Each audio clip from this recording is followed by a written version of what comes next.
Salut fidèles abonnés, merci de recevoir une salutation agro-éco-responsable. La terre ne trompe pas, c'est vrai, on touche pas avec elle. Ravi de faire le plus de vous servir dans cette énième vidéo chez Agripreneur où on parlera de semences de banane plantain, de semences PIF alors chez Agripreneur. Notamment de la semence PIF que vous devez éviter absolument de mettre en terre. Justement, vous allez voir ici, nous avons des plants PIF derrière nous que nous allons mettre en terre. Mais sauf que dans ces semences chez Agripreneur, il y a différentes catégories. Alors, il y a des catégories de semences que vous devez absolument éviter de mettre en terre. Comme ce que je tiens à main. Vous allez voir, si vous prenez ces plants-ci, et peut-être un plant comme celui-ci, vous allez voir la différence, bien évidemment. Ceci vous a dit quoi chez Agripreneur? Ça vous a dit que si on doit faire le planting, ceci est très propice, très bien pour mettre en terre, justement, parce que lorsqu'on va mettre en terre, ce plant va très bien se déployer et rapidement.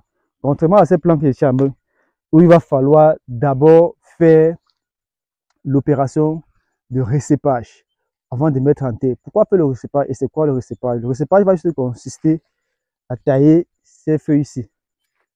Vous voyez, avant de mettre en terre. Ça veut dire que lorsqu'on va recéper comme ça, si vous voulez tailler ces feuilles avant de mettre en terre, ce plant va rapidement se développer, ce plant va rapidement évoluer dans la mesure où lorsque les nouvelles racines vont se déployer, toute l'énergie sera déployée pour que les nouvelles feuilles puissent sortir et se déployer. Mais par contre, si on plante ainsi, il va d'abord falloir que ces feuilles-ci puissent sénescer. C'est-à-dire que ces feuilles puissent d'abord mourir avant que les nouvelles feuilles ne puissent prendre. Ça veut dire que le temps de latence entre la mise en terre et le développement sera très long. Donc, si vous avez des plants que vous voulez mettre en terre, si ça y a atteint cette taille-ci, il va falloir faire le recépage avant de les mettre en terre pour rapidement profiter de la reprise de vos jeunes plants.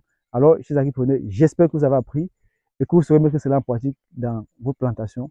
Je vous dis à très bientôt pour un sujet encore plus intéressant et encore plus alléchant. Vive l'agriculture africaine, vive l'agroafricanisme. C'était comme ça pour vous, le Chantina agroafricain. Comme toujours, pour vous servir avec beaucoup de plaisir et beaucoup de bonheur. À très bientôt. Bye bye.